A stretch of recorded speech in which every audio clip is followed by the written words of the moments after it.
જૂનાગઢ ગરવા ગિરનારની ગોદમાં બિરાજતા અંબાજી મંદિરના મહંત શ્રી તનસુખગીરી બાપુ તેમજ વીરભંજન મહાદેવ મંદિરના મહંત શ્રી તનસુખગીરી બાપુની તબિયત નાજુક થતા તેઓને રાજકોટની ગોકુલ હોસ્પિટલ ખાતે ખસેડવામાં આવ્યા હતા અને તેઓની સારવાર દરમિયાન ગોકુલ હોસ્પિટલ ખાતે અંતિમ શ્વાસ લીધા હતા। ત્યારબાદ બાપુની સમાધિ આપવામાં આવી હતી અને ત્યારબાદ ગાદીનો વિવાદ શરૂ થયો હતો અને ગાદીના વિવાદને લઈને જે ભવનાથ મહાદેવ મંદિરના મહંત હરિગીરી મહારાજ દ્વારા તાત્કાલિક વીરભંજન મહાદેવ મંદિર ખાતે આવીને કબજો કરી અને પ્રેમગીરી મહારાજની બળજબરીપૂર્વક જે ચાદર વિધિ કરી દેવામાં આવી। આ ચાદર વિધિનો પરિવાર દ્વારા વિરોધ કરવામાં આવ્યો હતો અને આ વિરોધને લઈને જૂનાગઢ એ ડિવિઝન પોલીસ સ્ટેશનમાં હરિગીરી મહારાજ અને પ્રેમગીરી બાપુ વિરુદ્ધ 2 અરજી કરવામાં આવી હતી। આજે સતત ત્રીજા દિવસે પણ પ્રેમગીરી મહારાજ વિરુદ્ધ તેમજ હરિગીરી મહારાજ વિરુદ્ધ જૂનાગઢ એ ડિવિઝન પોલીસ સ્ટેશનમાં તેમની સામે કાનૂની કાર્યવાહી કરવા માટે જુદી જુદી કલમો હેઠળ ગુનો દાખલ કરવા માંગ કરી હતી ને અમારા પરિવારને પૂરો ન્યાય મળે અને ગેરકાયદેસર ચાદર વિધિ કરી છે તેમની સામે કાનૂની કાર્યવાહી કરવામાં આવે તેવી માંગ પણ કરવામાં આવી હતી અને મીડિયા સમક્ષ વધુ પ્રતિક્રિયા આપતા જણાવવામાં આવ્યું હતું કે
हमने दिया था, इसके हाथ से सब करना था।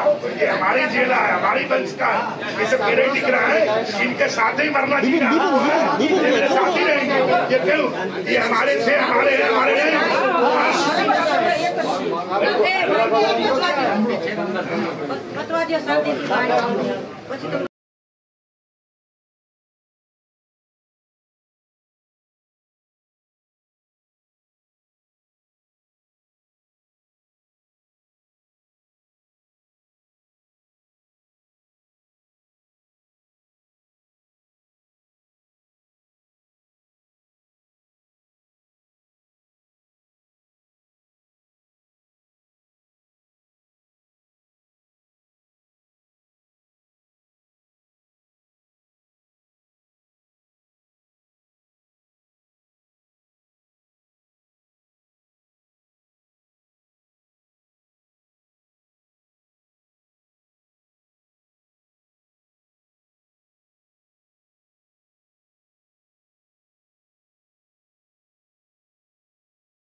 डबल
શું હતું? જય ગિરનારી, ઓમ નમો નારાયણ. મારું નામ દુષ્યંતગીરી કરણગીરી અપારનાથી છે.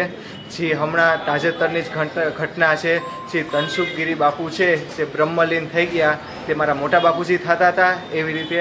અને જ્યાં ઘટના સ્થળે જ્યારે આપણે બાપુ બ્રહ્મલીન થઈ ગયા તેની અમે સમાધિની વિધિ છે અમારા દશનામ પરિવાર, ગૌસ્વામી પરિવાર, સાધુ સમાજમાં જે આપણે થાય કે વ્યવસ્થિત વિધિ ચાલી રહી હતી એવી રીતે. ત્યારે ધૂળ લોટના દિવસે એવી રીતે હરિગીરી બાપુ અને પ્રેમગીરી બાપુ બંને અને તેના સાથે બીજા સાધુ લોકોએ અહીંયા આવીને અને એવી રીતે કીધું કે અમે પ્રેમગીરી બાપુને આના ઉત્તરા અધિકારી તરીકે નિમણૂક કરીએ છીએ. એનો અમે સતત બધાએ વિરોધ કર્યો. અમે છે, અમારા પરિવાર છે, અમારા સમાજે બધાએ વિરોધ કર્યો. તોય અમે વિરોધ કર્યો, અમે આત્મવિલોપનની ચીમકે, તોય એ લોકોએ એની રીતે ચાદર વિધિ કરી નાખી. તે અમે માન્ય ગણતા નથી એવી રીતે. અને જો આવી રીતે આપણે બધાને એવી રીતે એક્ઝામ્પલ તરીકે આપે કે આપણા જ ઘરમાં આવીને કોઈ અન્ય એવી રીતે કે હું આનો માલિક છું ને એવી રીતે કહી દે તો એ યોગ્ય ગણાય નહીં. જી તમારી હવે શું? અમારી માંગ એવી છે કે જો તનસુખગીરી બાપુજી અમારા મોટા બાપુ અમારા ગુરુ સમાન છે, એવી રીતે જે લોકોને અમે કેટલો ટાઈમથી દવાખાનામાં સેવા કરીએ છીએ, એનો પરિવાર છે, એમની સાથે એમના કિશોરભાઈની બધા છે, એવી રીતે એની સેવા કરે છે. રાત દિવસ અમે દવાખાનામાં કેમ દિવસો કાઢ્યા છે, વરસાદ તાટ તડકો અમે ગિરનાર ઉપર જાતા કારવતા, અત્યારે રોપવે થઈ ગયેલો ડાયરેક્ટ બધું કરે છે બરાબર એવી રીતે. અને અમે બાપુની રાત દિવસ સેવા કરી બાપુનું કોઈ એવી રીતે પૂછવા પણ નથી એવું કોઈ પણ એવી રીતે ને કે કેમ છે બાપુને શું છે એવી રીતે. અને અત્યારે બાપુ જ્યારે અમારા ગુરુ છે, અમારે આપ સમાન અમારું છતર વયું ગયું બાપુ એવી રીતે. અને ત્યારે બધા એવી રીતે કહે છે કે અમને હક આપો ને તનસુખગીરી બાપુની જગ્યાએ અમને આપી દો એવી રીતે, પણ એ યોગ્ય નથી. અમે બધા તંત્રને બધાને એક જ અપીલ કરીએ છીએ એવી રીતે કે એનો અમે સીધી લીટીના વારસદાર છીએ, જેને એમને સેવા કરી છે, એનો કાયદેસરનો અમને ન્યાય મળવો જોઈએ એવી રીતે. આજે તમે શું કરવા અહીંયા? આજે અમે સાહેબને એ ડિવિઝનમાં ફરિયાદ લખાવી છે, એવી રીતે કીધું છે કે સાહેબ અમને છે આનો ન્યાય આપો એવી રીતે. જે હરિગીરી બાપુ પ્રેમગીરી બાપુએ જે આ ચાદર વિધિને કરી છે એ માન્ય રહેતી નથી એવી રીતે. ને એવું અમારા મંદિરમાં આવી અને જે પ્રોપર્ટી છે અમારી પર્સનલ પ્રોપર્ટી છે, અને આનું અમારી પાસે લખાણ પણ છે તાજેતરનું રાજાશાહી વખતનું કે અમારી પર્સનલ પ્રોપર્ટી છે, આમાં બીજા કોઈને આવવાનો હક તમ તાર આવો કારવો, તમ તાર જમો કારવો, ભેટ પૂજા લ્યો જાઓ એવી રીતે, પણ આવું બીજું કંઈ કરવાનો એમને અધિકાર નથી એવી રીતે. આજે તો ભૂલી ગયો એ તો વાત થઈ. દેવ બાપુ રેડી? જી દુષ્યંતભાઈ. મારું નામ રીતમ ગોસ્વામી છે. આજે જે તનસુખગીરી બાપુ જુનાગઢ અંબાજી મોટા પીરનું જે દુઃખદ અંત થઈ ગયું છે મૃત્યુ, ત્યારબાદ આજે ત્યાં જગ્યા માટેનો જે વિવાદ ચાલુ છે એમની અંદર તનસુખગીરી બાપુના પરિવારમાં ગુરુ શિષ્યની પરંપરા ચાલુ હોય, એ પરંપરા મુજબ આજે ગુરુ શિષ્યની પરંપરા હોય એ મુજબ જે એમના પરિવારમાંથી જે લોકો આવતા હોય પરિવારને ન્યાય મળે ને એ લોકોને ગાદી સોંપાય એવી આજે અમે એ ડિવિઝન ખાતે પોલીસ સ્ટેશને ફરિયાદ આપી છે. અને સમગ્ર દશનામ ગોસ્વામી સમાજ, આખા ગુજરાતનો દશનામ ગોસ્વામી સમાજ જે તનસુખગીરી બાપુનો પરિવાર છે તેમને ન્યાય મળે અને તે ગાદી ઉપર બેસે એવી અપેક્ષા સાથે અમે બધા સાથે જોડાયા છીએ. હા, મારું નામ એડવોકેટ ભાવેશગીરી મેઘનાથજી છે. ડિસ્ટ્રિક્ટ કોર્ટ જુનાગઢમાં પ્રેક્ટિસ કરું છું. આજરોજ અમે એ ડિવિઝન પોલીસ સ્ટેશન જુનાગઢમાં ફરિયાદ આપવા માટે આવેલા છે. ફરિયાદની બાબત એવી છે કે બ્રહ્મલીનજી તનસુખગીરી બાપુ છે, એમની વિધિ જ્યારે ચાલુ હતી ત્યારે હરિગીરી બાપુ દ્વારા પ્રેમગીરી નામના સાધુ દ્વારા સાધુની ચાદર વિધિ કરવામાં આવેલી હતી. એ ચાદર વિધિનો અમારા અસલ દ્વારા વિરોધ કરવામાં આવેલો અને આજ દિન સુધી એના વિરુદ્ધ કોઈ કાર્યવાહી કરવામાં આવેલી નથી. અને આ અમારી માલિકીની જગ્યા ઉપર ગેરકાયદેસર કબજો કરેલ હોય જે બાબતે અમે આજ રોજ એ ડિવિઝન પોલીસ સ્ટેશન જુનાગઢમાં ફરિયાદ આપવા માટે આવેલા છે. પ્રજાશોક અમને ન્યાયતંત્ર ઉપર વિશ્વાસ છે કે કાર્યવાહી થશે અને અમને ન્યાય મળશે, અને જો ન્યાય નહીં મળે તો અમે ઉપર સુધી લડવા માટે તૈયાર છીએ.